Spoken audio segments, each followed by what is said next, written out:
E aí, tudo bem? Cara, passando aqui para te falar que uma das piores coisas que você pode fazer com a sua vida é se comparar. Sim, não se compare. A comparação é uma das piores coisas que pode acontecer e eu vou te provar isso no Salmo 73. O Salmo 73 foi escrito por Asaf e Asaf foi o cara, o músico, o levita que estava junto com Salomão quando ele inaugurou o templo. E quando eles começaram a tocar, a unção era tão forte que Deus se fez presente e nenhum deles conseguiram ficar de pé. Agora você pensa no quão Asaf era um homem de Deus, o quanto Asaf servia a Deus com seu coração. Só que teve num determinado momento, no Salmo 73, que Asaf diz assim: certamente Deus é bom para Israel, para os que têm coração limpo. Só que olha agora que interessante. Quanto a mim, meus pés quase tropeçaram. Faltou pouco para que eu escorregasse, em algumas versões que eu me desviasse. Pois eu tinha inveja dos arrogantes, ao ver a prosperidade dos ímpios.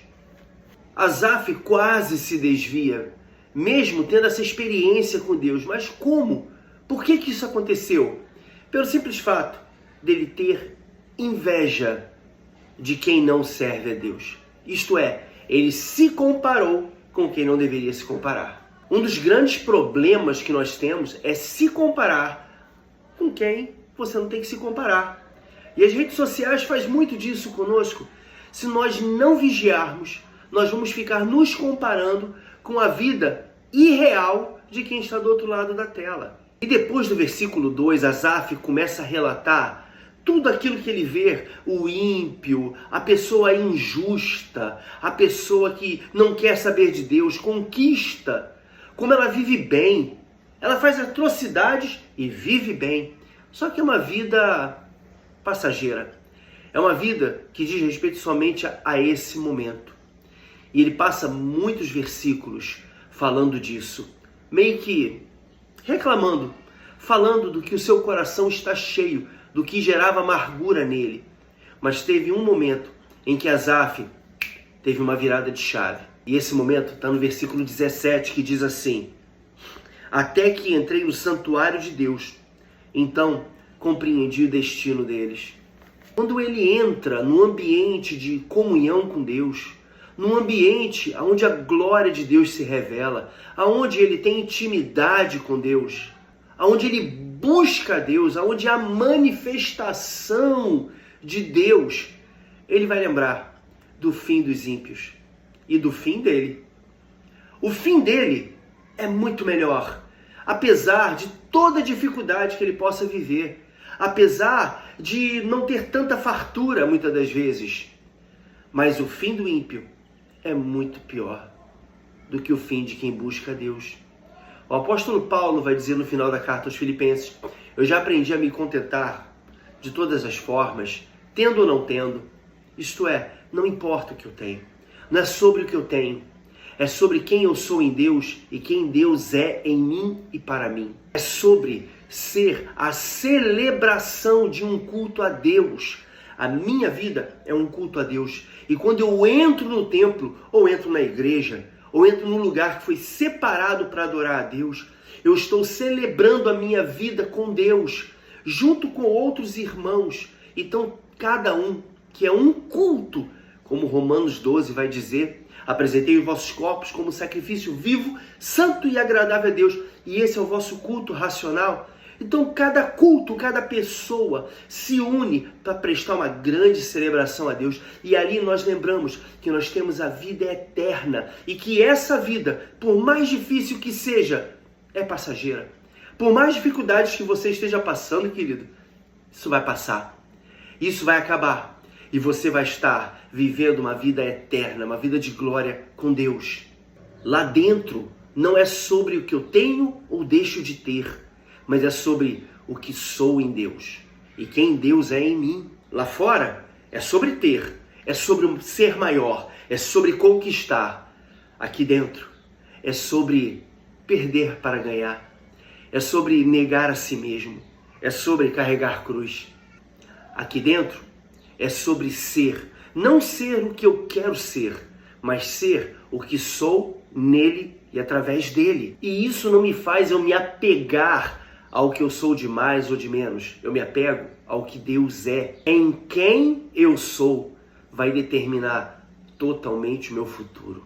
E vou te falar uma coisa, para finalizar. Existe uma consequência muito ruim de se comparar com quem você não deve se comparar. Está lá no versículo 21. Quando meu coração estava amargurado e meu interior me perturbava, eu estava embrutecido e ignorante. Era como animal perante o Senhor. Olha só as consequências, queridos. Um coração amargurado, perturbação no mais íntimo do ser. Não tem paz, porque você quer ser uma coisa que você não foi chamado para ser. Muitas das vezes a gente começa a agir com estupidez, com ignorância, agimos de forma irracional, ficamos irreconhecíveis.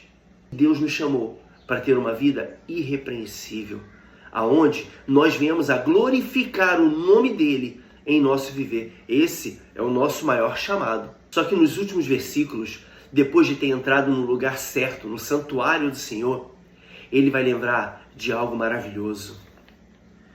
Todavia, estou sempre contigo. Tu me seguras com a mão direita. Estamos sempre com Deus e Ele está sempre conosco. O Senhor Jesus disse: eis que estarei convosco todos os dias, até a consumação dos séculos. Tu me guias com teu conselho e depois me recebes com honra. O próprio Senhor Jesus disse que nos daria o Espírito Santo, o conselheiro, o paracleto, incrível.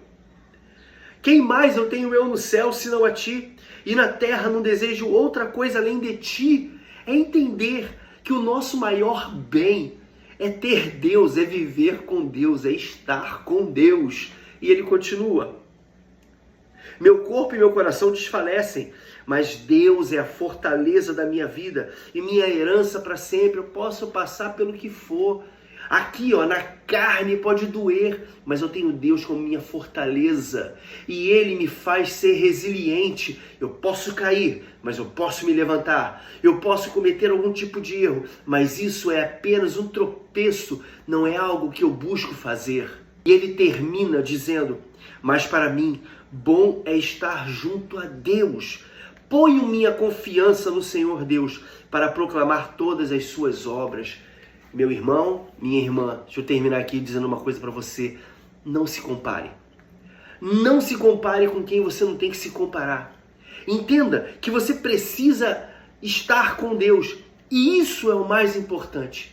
A sua vida deve estar com Deus. Estar com Deus, viver para Deus. E eu não estou te chamando aqui para ser um religioso que vai ficar enfurnado na igreja e olhando para tudo e todos e demonizando tudo. Meu irmão, não é para fazer isso. É para você ter a sua vida com Deus.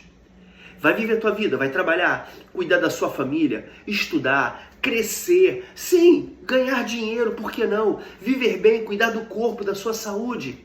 Mas, cara, viver com Deus é o mais importante. E todas essas coisas vão fluir de forma maravilhosa, porque você decidiu viver com Deus. Até a próxima e não se compare.